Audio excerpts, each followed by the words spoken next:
સદગુરુ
સરસ મજાનું આયોજન જ્ઞાન યજ્ઞનું ઉપસ્થિત બહારથી પધારેલા આપણા ગુરુતુલ્ય ગુરુદેવ, આપણા પૂજનીય વડીલો, મને કદાચ નામ બરાબર નથી આવડતું પણ બધા સંતો, મહાનુભાવ તેમજ દાદા, ધર્મપ્રેમી ભાઈઓ, પિતાઓ, વડીલો, માતાઓ અને બહેનો, આપ સૌને મારા હાર્દિક જય ગુરુ મહારાજ, પ્રણામ.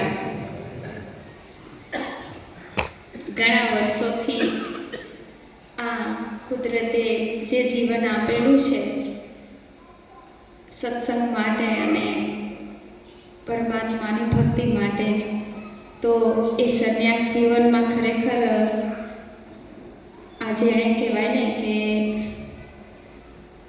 સદગુરુદેવ આપણા એવા શ્રી પુરુષોત્તમ દેવ ગુરુ મહારાજ, એમનો જે અમૃત ધારાનું પાન કરવાનો સરસ મજાનો અવસર મળ્યો છે. અને આ દયા પર સાથે જાણે આપણે કોઈક પૂર્વનો યોગ હોય એટલે છે દૂર, પરંતુ તેમ છતાંય ઘણો જૂનો નાતો, એમ થાય ઘણા સમયથી આપણે સત્સંગના નાતે જ દયા પર એટલે નામ સાંભળીએ એટલે એમ થઈ જાય કે આપણું ગામ છે, એમ સત્સંગના નાતે એવું જ લાગે કે દયા પર એટલે આપણું ગામ. અને ત્યાં શું કામ? તો કે બધા આપણે સત્સંગના પ્રેમી ભાઈઓ. તો ઈશ્વર અને ગુરુની કૃપા હોય ત્યારે જ જીવનમાં સત્સંગ મળતો હોય છે. દાદાએ સવારના બેસી સત્સંગ સરસ મજાનો અમૃત ધારાનું શ્રવણ કરાવ્યું. કેમ કે જે દાદા ગુરુદેવ આપણા મૂકી ગયા છે અમૃત ધારા, એ જ સ્વરૂપ બદલાવીને આપણે અમૃત ધારાનું પાન કરાવે છે. કેમ કે એ ધારા જ અમૃતની છે, એ કોઈ દિવસ નાશ નથી પામતી, એનો અંત પણ નથી આવતો. કેમ કે એ અમૃત માને કે જેનો મૃત્યુ ના થાય, જેનો અંત ના આવે. અને એ ધારા એવા તત્વની છે કે જે તત્વ પરનો પણ અંત નથી, એટલે એની ધારાનો પણ અંત નથી. તમે જુઓ, બધી જ વસ્તુની ફેશન બદલે, પરંતુ આજે સત્સંગની ફેશન બદલે છતાંય મીઠી જ લાગે. બાકી બધામાં એમ થાય હવે તો એ જૂની સિસ્ટમનું થઈ ગયું. કોઈ પણ વિષય હોય બધાને શું કહેવાય, અપડેટ માંગે જ બધું, પરંતુ પરમાત્મા તત્વ અને એની જે જાણવા માટેની જે બ્રહ્મ વિદ્યા જે છે, જેને આપણે બોધ કહીએ છીએ, જ્ઞાન કહીએ છીએ, એમાં કોઈ ફેશન જતી નથી કે પરિવર્તન પણ આવતું નથી. અને એ જ ધારા જે છે ને આપણે અમૃત ધારા તરીકે ઓળખીએ છીએ. કહેવાની શૈલી થોડી બદલતી હોય છે, પરંતુ તત્વ નથી બદલતું. એક જ વ્યક્તિ હોય, એને હું ભાઈને સામેથી જોઉં તો હું એનું વર્ણન કરીશ, ને એ જ ભાઈને કોઈ સાઈડમાંથી જોશે તો એને એવું વર્ણન કરશે, પાછળથી જોશે તો એવું વર્ણન કરશે. એંગલ બદલી ગયું, પરંતુ જે તત્વ છે એ બદલતું નથી. તો એવું જે સરસ મજાનો અમૃત ધારા, જે તત્વને જાણવા માટેની જ આપણી છે સનાતન પરંપરા, અને એ એવા જ ગુરુના સાનિધ્યમાં આપણને આપણા મનુષ્ય જીવન તો મળવું દુર્લભ છે. પરંતુ એમ કહેવાય છે કે ઘણા જન્મોના પુણ્ય જ્યારે થાય છે ત્યારે મનુષ્ય જન્મ મળે છે. અને મનુષ્ય જન્મમાં પણ આવા સદગુરુદેવનું સાનિધ્ય મળવું એ પરમ સદભાગ્ય છે. કદાચ ગુરુદેવ મળી જાય, સંતના દર્શન થવા દુર્લભ છે, પરંતુ દર્શન માત્રથી કામ પૂરું થતું નથી. દર્શન પછી સમર્પણ આવે, ને સમર્પણ તો જ આવે કે આપણે અરસપરસ શ્રદ્ધા અને વિશ્વાસમાં દોરાવે, તો જ આવે. તો એવું આપણા જીવનમાં થયું છે. તો જ આપણે તો વસ્તુ તો જ આપણા મગજમાં બેસે ને. દાદાએ સરસ વાત કરી કે ભાગ્યશાળી છો તમે કે આ બોધના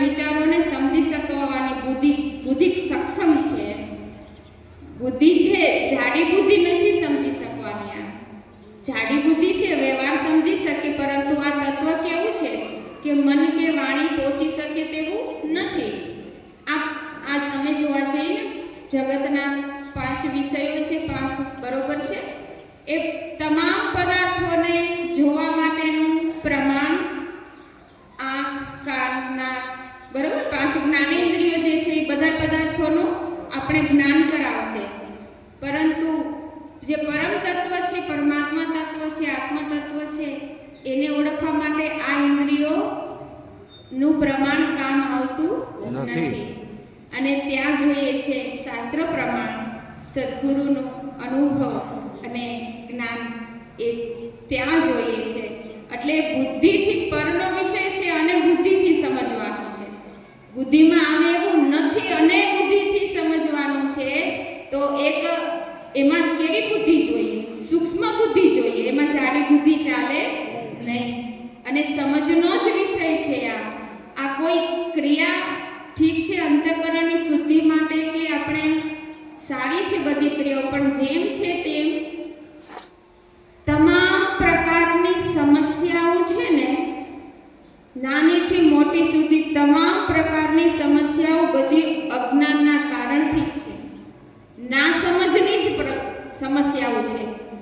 મહાપુરુષોએ એવું કીધું છે કે સમસ્યા વસ્તુમાં નથી, સમસ્યા વ્યક્તિમાં નથી, સમસ્યા પરિસ્થિતિમાં નથી.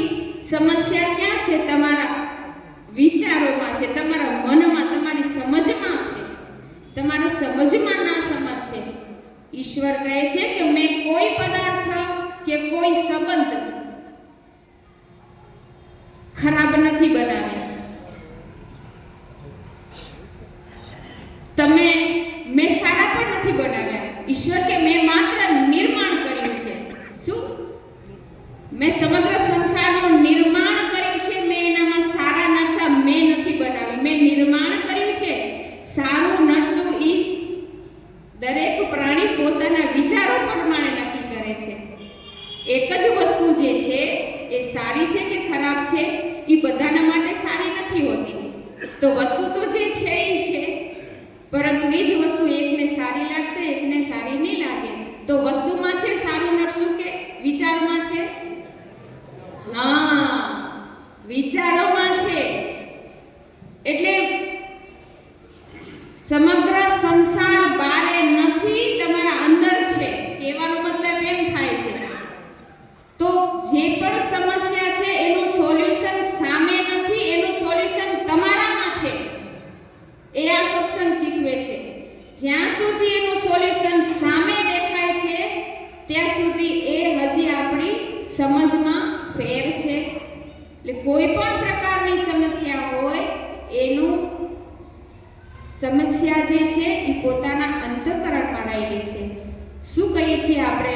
બંધન અને મોક્ષનું કારણ શું કીધું? સંસાર કીધું કે મન કીધું? હા, તો પછી એ કલમ અહીંયા જ લાગુ પડશે. બંધન એટલે કે શું? સમસ્યા. અને મોક્ષ એટલે શું? કે સ્વતંત્રતા. એ બંનેનું કારણ અંતઃકરણ મનમાં છે. સમગ્ર સંસાર જગત મનોમય છે. આપણે એમ કહી કે બારે જઈ ગ્રહનો ત્યાગ કરો, ગામનો ત્યાગ કરો અને ભજન કરવા માટે બારે જંગલમાં જઈએ. આપણે તો મહાપુરુષો એમ કહે છે કે જંગલમાં જઈ આ બધું છોડીને જંગલમાં જશો, પણ આ સંસાર બારે સ્થૂળનો છોડ્યો, પણ સંસાર હકીકતમાં તારા મનમાં છે. તો મન તો ભેગું જ આવશે. એટલે જંગલમાં પાછો સંસાર શરૂ થઈ જશે. એટલે આપણે આ મહાપુરુષો બહુ સરસ આપણને ટૂંકું અધ્યાત્મમાં પણ એટલું શ્રેષ્ઠ બતાવે છે કે તમે જ્યાં છે સમસ્યાને ત્યાં તમે સોલ્યુશન કરો. નથી સમસ્યાને ત્યાં ઠીક કરવા જાઓ છો. એક જન્મ ને 1000 જન્મ જશે તો એનું સમાધાન ન થાય ને કેમ થાય? જ્યાં પ્રશ્ન હોય, જ્યાં સમસ્યા હોય ત્યાં સોલ્યુશન હોય. તો સમસ્યા માત્ર અજ્ઞાનની જ છે, ના સમજની સમસ્યા છે બધી. સમગ્ર સમસ્યા અજ્ઞાનની છે. કોઈ પણ એટલે એવું નહીં કે અધ્યાત્મની વ્યવહારિકતામાં પણ તમે જોવા જાઓ સમજમાં જ ફેર છે. ને જ્યાં સુધી સામે ખામી દેખાય છે, સામેની વ્યક્તિ દ્વારા પોતાને દુખી થવાનું જ્યાં સુધી વિચાર આવે છે ત્યાં સુધી એનું સોલ્યુશન થવાનું જ નથી. રામાયણમાં ચોખ્ખું કીધું છે, કાહુ ન કહું સુખ દુઃખ કર દાતા, નિજ કર્મ ભોગ સબ ભ્રાતા. બધા પોતાના કર્મ અને વિચારથી જ સુખી દુઃખી થાય છે. એટલું જ નહીં, જન્મ મરણના કારણ સુધી પણ મન જ જવાબદાર છે. બહારની પરિસ્થિતિ જવાબદાર નથી, અને જ્યાં સુધી બહારની પરિસ્થિતિ પ્રત્યે આપણા વિચારો રહેશે ત્યાં સુધી પંથ લાંબો જ રહેશે અને એનો અંત પણ આવવાનો નથી. તો હવે આવી ચોખ્ખી વાત કે હવે એ પોતાના અંતઃકરણમાં પોતાના મન સાથે જ્યાં જે સમસ્યા છે, જ્યાં જ્ઞાનનું જ મૂળ કારણ છે, સમગ્ર જન્મ મરણની જે ચક્ર ચાલુ રહ્યું છે ને એનું મૂળ કારણ તો અજ્ઞાન છે. તો અજ્ઞાનના કારણથી જે આખી લિંક ચાલુ રહી છે, અજ્ઞાનના કારણથી જ બધાય કર્મ બંધનરૂપ બને છે.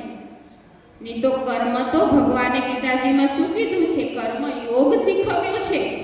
એ જ કર્મ બંધન કરાવીને જન્મ મૃત્યુની સાંકળ ચાલુ રખાવે છે અને એ જ કર્મ મુક્તિ પણ અપાવે છે.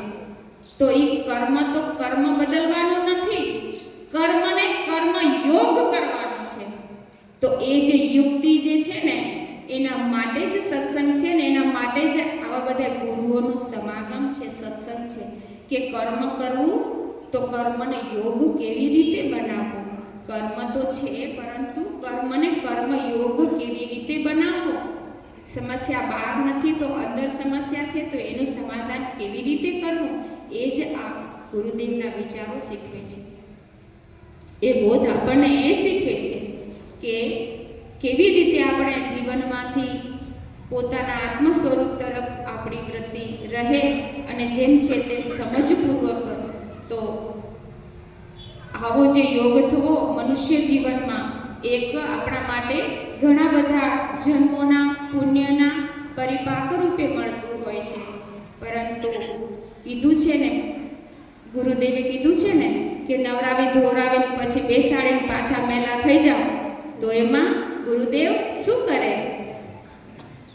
તો નવરાવી ધોરાવીને અર્થાત કે આપણા જીવનમાં જેટલું પ્રેય અને શ્રેય, પ્રેય એટલે કે આપણા પંચ વિષયો અને શ્રેય એટલે ગુરુદેવ જે તત્વ બતાવે છે, શ્રેય પરમાર્થ તત્વ, પરમ તત્વ, આપણું ચૈતન્ય તત્વ, કે એનો નિશ્ચય કરીને એ જેમ છે તેમ સમજીને જીવન જીવવું એ શ્રેય.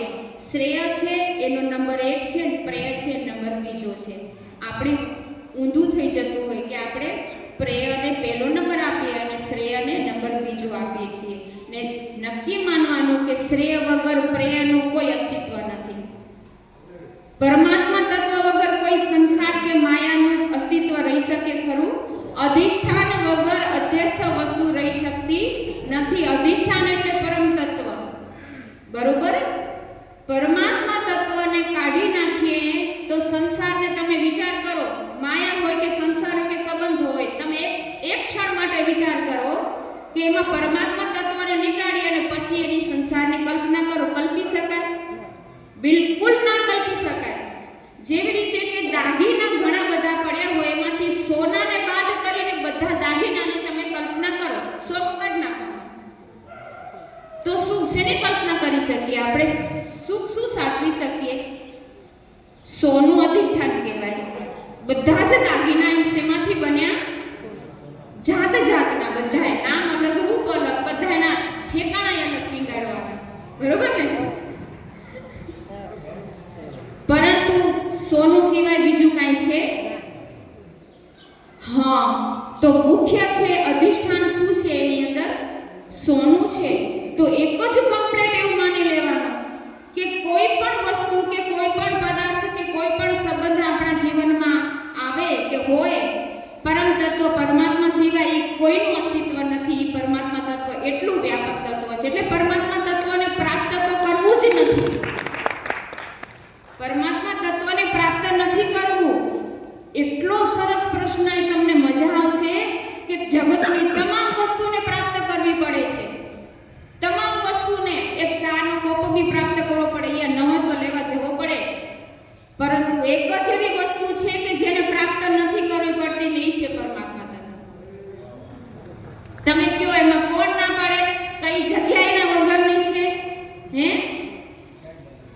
હા, એટલે વિચાર કરી કે જે અપ્રાપ્ત વસ્તુ છે એને પ્રાપ્ત કરવા પાછળની મહેનત હોય, પ્રાપ્ત વસ્તુ હોય ને એને તો સમજવી જ પડે ને માત્ર પ્રેમ જ કરવાનો સમજીને પછી. તો પરમાત્મા તત્વ એવી છે કે જે વસ્તુ પ્રાપ્ત જ છે, એમાં કોઈ નકારી ન શકે.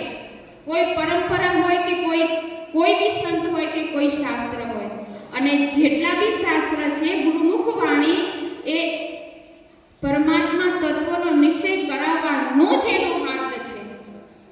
અને એ નિશ્ચય કરાવવાનો એટલે એનો મતલબ એવો નહીં કે નિશ્ચય કરાવો, એ નિશ્ચય તો મને ઘણો બધો થઈ ગયો, પણ હવે આ છે ને મારા કુટુંબના એવા છે ને મારા પત્ની એવા છે, મારા વહુ દીકરો એવા છે, આ નિશ્ચય નથી થયો. કેમ કે નિશ્ચય થવાનું કારણ કે જો બધા જ દાગીનામાં સમજાય કે સોનું છે તો પછી પગની કેડી હોય તો શું ને અહીંયાનું હોય તો શું? કેડી એટલે નીચેનો દાગીનો, અને ઉપરનું હોય તો પણ સોનામાં મિસ્ટેક હોય? સોનું તો સમાન છે અને એમાં ભિન્નતા છે એના અંતઃકરણની છે, પરંતુ એ ચૈતન્યમાં ભિન્નતા નથી. એવું જે વ્યાપક તત્વ છે, પરમાત્મા તત્વ જે છે, એવા નિશ્ચય સાથે એ છે શ્રેય તત્વ.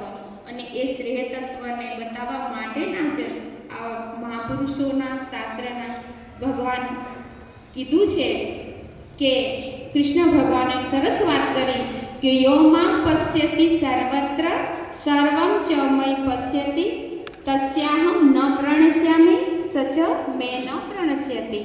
કે યો માં પશ્યતિ સર્વત્ર, કે જે મને બધામાં જુએ છે. ભગવાન કે છે, આ ભગવાનના શબ્દો છે, એમાં કોઈ દિવસ મિનમેક હોય?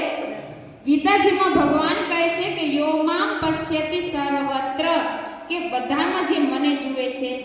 સર્વં ચ મયि પશ્યતિ, અને બધાયમાં મને જુએ છે અને મારામાં બધાને જુએ છે. તસ્યાહમ ન પ્રણશ્યામિ સચ મે ન પ્રણશ્યતિ, ઈ મારાથી જુદો નથી ને હું એનાથી જુદો નથી. આવું ભગવાનના શબ્દો છે. તો વિચાર કરીએ કે માત્ર ને માત્ર પોતાની બુદ્ધિથી, પોતાના વિચારોથી આપણે જે જન્માંતકની જે ધારણાઓ છે ને એ જ આપણને ડિસ્ટર્બ કરે છે. એટલે એક સમજવાનું છે કે જીવ તમામ પોતાના મનના હિસાબથી હાલવા વાળો કોઈ દિવસ પ્રગતિના પંથે ગયો નથી. મનના હિસાબથી હાલવા વાળો ધંધામાં પણ પારંગત થવાનો નથી. ધંધામાં પણ નિષ્ણાતનો સજેશન લેવું જોશે અને પછી એનામાં સફળતા મેળવે છે. તો આપણે જે ધારણાઓ છે, દેહ હું છું, દેહ મારો છે, આ મારું છે, આ તારું છે, બરોબર છે, એ જૂની ધારણાઓ છે. તો જ્યારે એ ધારણાઓને તોડવા માટે આજે સત્સંગની જે ગુરુ શું કહે છે, શાસ્ત્ર શું કહે છે, એ ધારણાને શિફ્ટિંગ કરવી પડે. તો જ કલમ થાય ને. એક વિચારો જે છે પોતાના મનના મતા ઉપર ચાલવા વાળા કોઈ દિવસ પારંગત કે જેને કહેવાય ને કે મોક્ષને પામ્યા નથી. તો મન જે છે ને, મન તો શેમાં કે જેમાં રમતું હોય એ જ એમાં.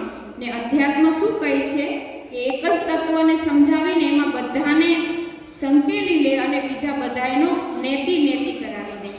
નેતિ કરાવી અને ઇતિનો આદિભૂત પરમાત્મા તત્વને જ ઠેરાવે.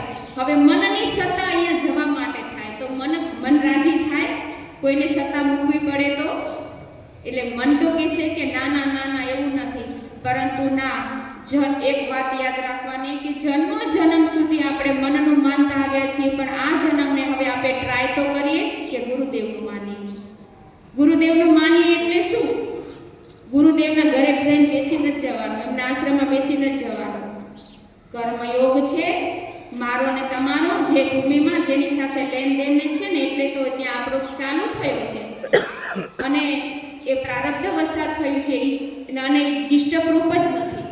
એક તો મનમાંથી એ નક્કી કાઢી નાખવાનું કે અધ્યાત્મના માર્ગમાં તમે ઘરના હોય કે કોઈ પણ વ્યક્તિ તમને અવરોધ કરી શકવા નથી. અવરોધ સ્વયં જ કરે છે. પરમાત્મા તત્વના માર્ગમાં આગળ ચાલવા માટે તમે પોતે જ જવાબદાર છો, કોઈ જવાબદાર નથી. અને બીજાને દોષિત માનીએ છીએ, એ જ આપણી અજ્ઞાનતા છે,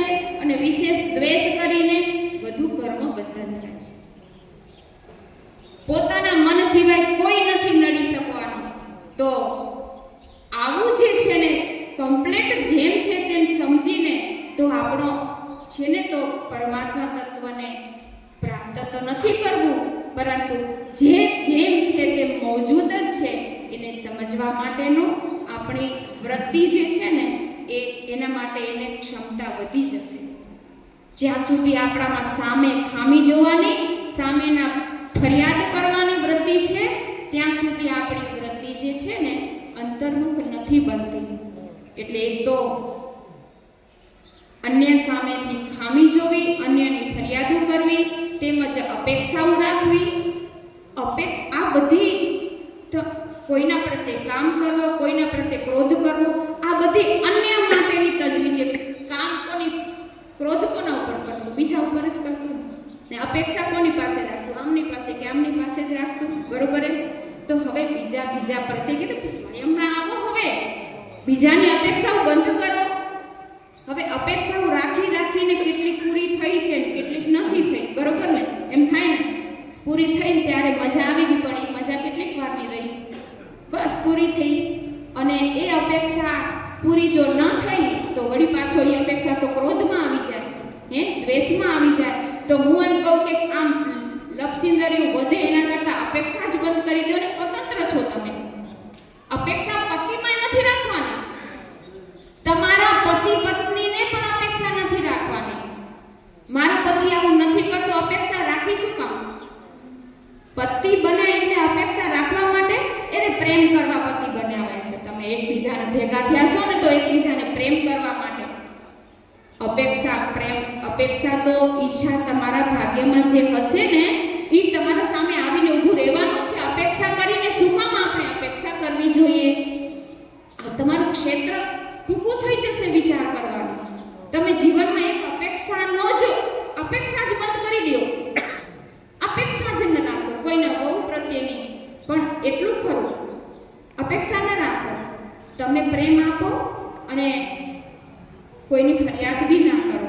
પ્રેમ આપો ને ગુરુદેવે જે વિચારો દીધા છે ને એનું મનન કરો. તો અપેક્ષા જશે, કોઈના પ્રત્યે દ્વેષ જશે, ક્રોધ જશે, તો વૃત્તિ નવરી થશે. આ નકામી ચીજોમાં બધામાં વૃત્તિ ચાલ્યા કરે ને સાચી ચીજોમાં સમય નથી મળતો વૃત્તિ. એટલે ધારણા બદલવા પાછળ કાંક સિસ્ટમ લગાવવી પડશે. અપેક્ષાઓ બંધ કરો. ચિંતા ન કરજો, તમારા ભાગ્યમાં હશે તમને, તમારે મળશે. અપેક્ષા નહીં રાખો તોય મળશે. મળે કે ના મળે? ને નથી ને ભાગ્યમાં ભાઈ એ તમારે પતિમાં અપેક્ષા રાખશો તોય નથી મળવાનું. જો સીધી વાત જ છે, તમારા પ્રારબ્ધમાં હશે, કોઈની તાકાત નથી કે લઈ જાય, અને પ્રારબ્ધમાં નથી, કોઈની તાકાત નથી કે તમને દઈ જાય. તમારા પ્રારબ્ધ વસાત બધો લિંક ચાલી આવે છે. મૂકો માથાકૂટ, ગુરુદેવના અમૃત ધારાના અમૃત વચનોનું મનન કરો અને ગુરુદેવને પ્રાર્થના કરો કે મારે વિચારોમાં શિફ્ટિંગ કરવું જ છે ને. વિચાર છે એ જીવન છે. સુખ દુઃખ વિચારમાં છે. જો વિચાર ગુરુદેવના હોય તો દુઃખ આવે જ ક્યાંથી? વિચારોમાં જ દુઃખ છે. ધક્કી માને લો. અમને તો એવા ઘણા બધા સત્સંગી મળે કે માતાજી તમે કીધું ને એ વિચારમાંથી લીધું ને તે ખબર નહીં કે અમારા પરિવારના બધા સીધા થઈ ગયા. ને મેં કીધું ત્રાસી તું હતી. એ કે હાજી વાત કે માં એ સંબંધો બદલાવા નથી, સમજ બદલાવાની છે ને સમજ બદલાવામાં બધા સ્વતંત્ર છીએ. વિચાર કરો ભગવાન અને ગુરુદેવ કેટલી આઈટમ આપણા માટે અનુકૂળતા વાળી છે ને. નકામનો શું કામ ભારે બોજ કરી છે? અધ્યાત્મને પણ સીધી રીતે સમજીએ. ગુરુ અને ઈશ્વરની એટલી કૃપા ને એટલી સ્વતંત્રતા છે કે આ શોર્ટકટ છે. જો અમને હમણાં ભગવાન બાપે બતાવ્યો વચ્ચેથી ક્યાંથી કંઈક ગલી થશે, તમે તળાવ બાજુમાં આવજો, અમને માત્ર એક જ આંટીમાં અહીંયા પહોંચ્યા ગામની વચ્ચે, કોઈ અમને આડું જ ના આવ્યું. તો આ એટલી સરળ વસ્તુ છે પરમાત્મા તત્વને પામવી. એમાં નિશ્ચય કરો અને એનો આનંદ મેળવો. આનંદ છે પરમાત્મા તત્વનો. આનંદ વિષયોમાં નથી, સંસારમાં નથી, સંબંધોમાં નથી. કઈને શાસ્ત્ર થાકી ગયા છે એટલે નથી એવું નક્કી કરે ને તમારો અનુભવ છે. શાસ્ત્ર કે છે એની વાત મૂકો, તમારો બધાનો આપણો અનુભવ જ છે ને. હવે બધા પાકી નથી ગયા, પાકી જ ગયા છે એટલે તો આ પાપાને બોલાવવા પડ્યા છે. નહીં તો ઘર દીકરો બહુ તો બધું હતું, આમની ક્યાં જરૂર હતી? આ ભલે ને ઘરે બેઠા રહે બિચારા, હે પણ એમ થયું કે હવે આનાથી કાંક વિશેષ જોઈએ છે, એટલે આનાથી ઉપરિયાત કાંક વસ્તુની ઈચ્છા છે, આનંદ મેળવવો જ છે જીવને. તો નક્કી માનો પોતાનો અનુભવ સાથે અને શાસ્ત્ર સહમત સાથે, ગુરુના વિચારો સાથે નક્કી કરો કે આ વસ્તુમાં આનંદ નથી ને આનંદ સતચિત આનંદ. આપણા ગુરુદેવ કહે છે તું છો સ્વયં સત્ય સ્વરૂપ, ચિત્ત સ્વરૂપ, આનંદ સ્વરૂપ, સત્ય સ્વરૂપ છો. બધાને મરવાનું કોઈને ગમતું નથી તો તમે મરો એવા છોય નહીં. નકામી ભ્રમણા કાં લીધી? આપણે છીએ મરીએ એવા, પાછા મરવાથી બીએ એવા સત્ય સ્વરૂપ, ચિત્ત સ્વરૂપ છો. તમને તો એવા જ્ઞાન સ્વરૂપ છો. ચિત્ત માને કે જ્ઞાન સ્વરૂપ. તમે બધાને જાણો છો. તમને કોણ જાણે? તમે જેમ કે સૂર્ય જે છે બધાને પ્રકાશે, તો સૂર્યને કોણ પ્રકાશે? કોઈ સૂર્ય જ બધાને પ્રકાશે, સૂર્યને કોઈ ન પ્રકાશી શકે. એમ તમે સ્વયં એવા છો કે બધાને જાણો છો, એવા જ્ઞાન સ્વરૂપ છો ને આનંદ સ્વરૂપ છો કે જે આનંદ ખતમ નથી થવાનો. બાકી તો બધાય સુખ દુઃખ જ આવે છે. આનંદ સ્વરૂપ છે એવું જ આપણું સ્વરૂપ છે અને ગુરુદેવ નક્કી કરાવતા હોય છે. એટલે સત્ય સ્વરૂપ, ચિત્ત સ્વરૂપ, સચ્ચિદાનંદ સ્વરૂપ, આનંદ સ્વરૂપ એને નિશ્ચય કરવા માટે અને એ તત્વ પ્રાપ્ત જ છે. ચિંતા નથી કરવાનું, પરંતુ કામ થોડીક વિચારધારામાં વ્યવહારિક રીતે અપસેટિંગ છે. સમજી ગયા? આ જે વિચારોમાં અપસેટિંગ છે, પરિસ્થિતિમાં અપસેટિંગ કોઈ દિવસ નથી. કેમ કે પરિસ્થિતિનું નિર્માણ કોઈ વ્યક્તિએ નથી કર્યું, ઈશ્વરનું કરેલું છે. સમગ્ર વિશ્વ ઈશ્વરકૃત છે. જીવ માત્ર માને છે જીવકૃત, પરંતુ આવ્યું ક્યાંથી? ઈશ્વરકૃત જ છે ને આખું જગત.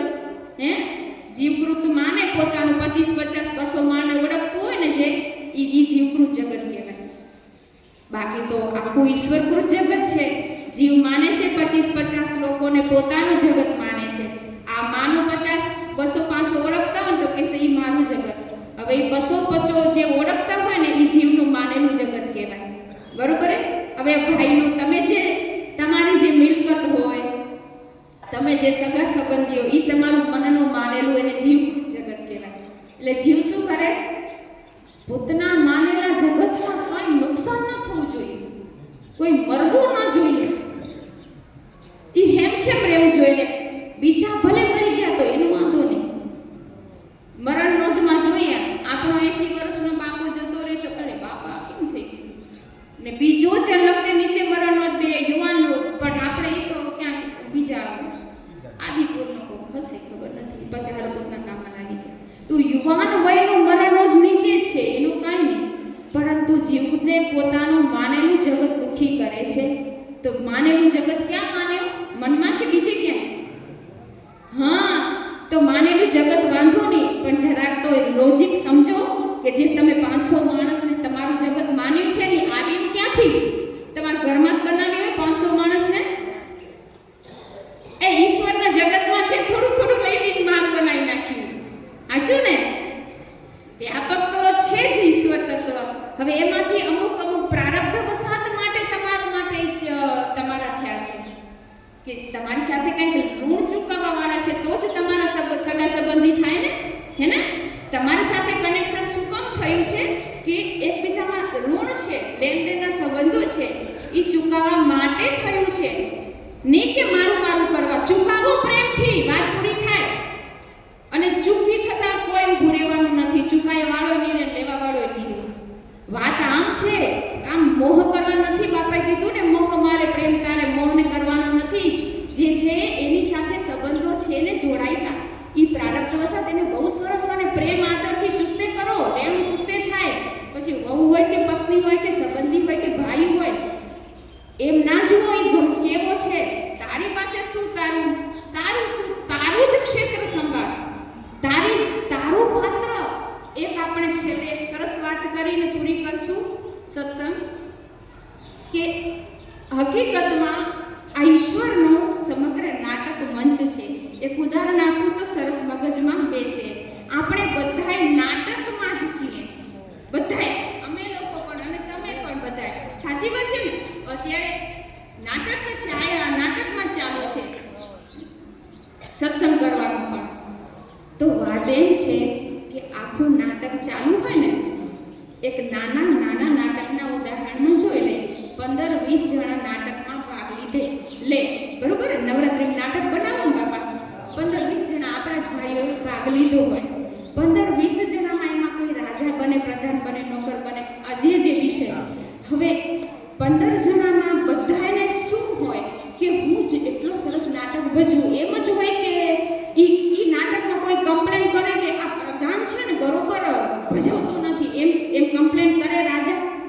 ના, ઈ કહેશે 14 જણાને ધ્યાનમાં ન રહે, ઈ કહેશે હું જેવો નાટક સરસ ભજાવું, મારું પાત્ર. પછી કોઈ પ્રધાન બન્યો તો પ્રધાન એમ થાય કે પાત્ર મારું બરોબર ભજવે. હવે કદાચ કોઈ વાંકું ચૂકું બીજા કરે ને એના પ્રત્યે એની નજર ન જાય, પરંતુ જે નિર્દેશક છે ને, સામે પ્રેક્ષકગણ બેઠો છે ને, જેને આ આખી સ્ટ્રક્ચર રચ્યું છે, એની નજર છે કોણ બરોબર રચે છે નથી. પણ જેને નાટક જેનો ચાલુ છે ને એમાં ઈ દોષ ન જુએ એકબીજાના. ઈ શેમાં મસ્ત હોય ખબર છે? પોતાના જ પાત્ર ભજવવામાં, કે હું એવો નાટક ભજવું કે સામેવાળો જે આપણો જેને કહેવાય ને સમાજના કરતા હરતાને એમ થઈ જાય કે વાહ, આનું નાટક તો કેવું પડે, મતલબ પાત્ર આને ફરી પણ સારું પાત્ર આપવું જોઈએ, ફલાણા ભાઈને, ફલાણી બેનને, બરોબર છે? પરંતુ જ્યાં સુધી 15 જણા જે છે ને નાટક ઉપર રમવાવાળા, એ એકબીજાના દોષ જોતા નથી, એ પોતાના જ પાત્ર ભજવવામાં એટલી તકેદારી ને ઈમાનદારી રાખી અને ચીવટથી નાટક ભજવે છે. બીજાનો દોષ જુએ તો પોતાનું નાટક ભજવી શકાય? 14 જણામાં જે મિસ્ટેક થાય છે ને એમાં તમને દોષ જોવાની જરૂર જ નથી. એનો દોષ જોશે રચ્યાવાળો કે આ ઠીક નથી ભજવતો, તો એની કર્મની જે છે એને ઓલો બાંધછોડ કરશે. બાકી બીજાને કોઈને કરવાનું આવે, 14-15 જણાને પોતાનું જ પાત્ર ભજવવાનું, સારું બનાવવાનું આવતું હોય, કોઈના પાત્રને દોષ જોવા માટેનું એને કોઈ જ નહીં. હવે સેમ કલમ આપણા ઉપર આવે છે, આપણે બધાએ પાત્ર ભજવ્યા, અમે કોઈ વહુનું, કોઈ સાસુનું, કોઈ સસરાનું, કોઈ પતિનું, કોઈ દીકરીનું, બધાનું છે કે નહીં પાત્ર? તો અત્યારે આપણે આ પાત્ર, આ નાટકની રચના ઈશ્વરે કરી છે પ્રારબ્ધ પ્રમાણે, બરોબર છે? તો આમાં કોઈ ખામી બજવશે ને એને ઈશ્વર જોશે ને ન્યાય કરશે, મને તમને નથી જોવાના. તમારે તો પોતાનું જ પાત્ર વેરી ગુડ ભજવવાનું, અને ઈશ્વર એમ કહે વાહ મારા દીકરા, મેં તને ભલે મનુષ્ય જન્મ દીધો અને તે કેવું પાત્ર ભજવે, ઈશ્વરના વાલા બની જાઓ, ગુરુના વાલા બની જાઓ, મૂકી દો પાત્રની માથાકૂટ, પણ એવું પાત્ર ભજવો. એમ બી ન કરો કે મારી પત્ની આવી છે, અરે પણ પ્રતિકૂળતામાં સીધા થઈને કરવું તો જ આનંદ, અનુકૂળતામાં તો બધા રામરાજ કરે. હા, ગમે તેવી જેટલી પ્રતિકૂળતા આવશે ને એટલું જીવન મસ્ત બનશે. ને પ્રતિકૂળતા માંગી નહીં આવે, અરે આવે તો વેલકમ. કોઈનો અપશબ્દ તમને કાંઈક બોધ આપીને જાય છે, એ અને મને અપમાન કર્યું એવું ના વિચારો કે એને અપમાન કર્યું. ના, એ શબ્દ તમારા હૃદય ઉપર કાંક તમને જે દાગ લગાડ્યો ને એ અનુભવ તમને કાંક શીખવવા માંગે છે કે તને હજી તારો અહમ કેટલો લાગેલો છે એટલે તને દુઃખ થયું. અપમાનનું દુઃખ શું થાય ભાઈ? તમારો અહમ જ કરાવે છે અપમાનનું દુઃખ. કાંઈ એના શબ્દો તો તમારું પોતાનું પરીક્ષણ કરાવે છે, સામેનું અપમાન. એટલે આ નિરીક્ષણ દરેક પરિસ્થિતિ અનુભવ આપને શીખવે છે. તમે અન્ય પ્રત્યે એટલે કે આવી રીતે જેમ આપણે પાત્ર નાટકનું છે તો એ નાટકમાં પોતાનું જ્યાં બી છીએ ને પાત્ર જે પૂરું થશે એટલે આ મંચમાંથી ઉતરીને જવાનું રહેશે. આવજો કેવા ઊભું રહેવાશે ને તો એવું પાત્ર ભજવી કે આપણી સાસુ હોય, આપણી વહુ હોય, આપણો બાપ હોય, દીકરો હોય, એમ કે વાહ વાહ અમારા બાપા જેવા તો બાપા ન થાય બિચારા, એવું પાત્ર ભજવું. એવી વહુ એ બનો કે એ ડોશીમાને મનમાં કદાચ દ્વેષ ન બોલે પણ આંતેડી બોલે કે મારી વહુ જેવી વહુ નથી. તો વહુ તરીકેનું પાત્ર ભજવો. તમે વહુ તરીકે 5, 15, 20 વર્ષ રહેશો, પછી તમે સાસુમાં આવી જશો, પછી તમે કહો કે વહુ તરીકેનું મસ્ત પાત્ર ભજવું, પછી વાત પૂરી થઈ ગઈ. એટલે હા, એટલે સામે જ મોડું વહુ થવાની બને એવી વહુ બનો. બચ્ચાની માં બનો તો એવી બનો કે આ બચ્ચાને પણ એ બચ્ચું મોટું થઈને એમ કે મારી મમ્મી જેવી મમ્મી બધાને મળે. એવા સંસ્કારો આપો. બચ્ચું તમારું નથી, ઈશ્વરે તમને સેવા આપી છે, એ ભગવાને સેવા આપી છે. દરેક કાર્ય સેવા તરીકે કરો. બાળકને એવા સંસ્કારો આપો. મારું બાળક છે એમ જરાય નહીં, ઈશ્વરે આપ્યું છે, ઈશ્વરે રોપો મોટો કરવા આપ્યો છે, તો એવા વિચારો આપો, એવો આહાર આપો કે પોતે પોતાનું આપણું દરેક કાર્ય સેવા બની જશે. બરોબર છે ને? આવી રીતે ક્યાંય આપણું ક્ષેત્ર છોડવાની જરૂર નથી. વિચારોનું ધોરણ જ બદલાવવું છે. તો ગુરુદેવને આવા સમયે ઈશ્વરને પ્રાર્થના કરીએ કે આપણા બધાના વિચારોનું એટલું સરસ શિફ્ટિંગ થઈ જાય અને એમાં સ્વયંની ઈચ્છા હોવી જોઈએ. ગુરુ અને ઈશ્વરની તો કૃપા કરુણા છે જ, શાસ્ત્રની પણ છે. વિશેષ આપણા બધા ઉપર કૃપા કરુણા જોકે છે જ, પરંતુ વિશેષ વરસતી રહે, આપણું જીવનને ધન્ય બનાવી, સાર્થક બનાવી, એવી ગુરુદેવના ચરણોમાં પ્રાર્થના સાથે આજનો સત્સંગ પૂર્ણ કરું છું. બહુ સરસ ધન્યવાદ છે આપ ભાઈઓને કે આ ભવનભાઈ વડીલો કે આમંત્રણ આપ્યું, તો જેનાથી આપ સૌ પ્રેમી હંસોનો અમને એક સાથે દર્શન થવાનું અમને પણ સદભાગ્ય મળ્યું. આ વડીલોના બહારથી ત્યાંને જઈ તે કદાચ હાજર હોય કે ન હોય, પણ આપણે અહીંયા દર્શન થયા તો મારું ખૂબ હું પોતાને સદભાગી સમજું છું કે એક સાથે આપ સૌના દર્શન થયા અને મને પણ સત્સંગનો લાભ મળ્યો. સાથે જ્ઞાન યજ્ઞમાં આ વાણીરૂપી આહુતિ આપવાનો પણ આપ સૌએ મોકો આપ્યો. આપ સૌને ખૂબ ખૂબ ધન્યવાદ. આશીર્વાદ ગુરુદેવના. પૂર્ણમદ પૂર્ણમિદં પૂર્ણાત પૂર્ણમુદચ્યતે પૂર્ણસ્ય પૂર્ણમાદાય પૂર્ણમેવાવશિષ્યતે. ઓમ શાંતિ શાંતિ શાંતિ. હરિ ઓમ. શ્રી ગુરુભ્યો નમઃ. હરિ ઓમ.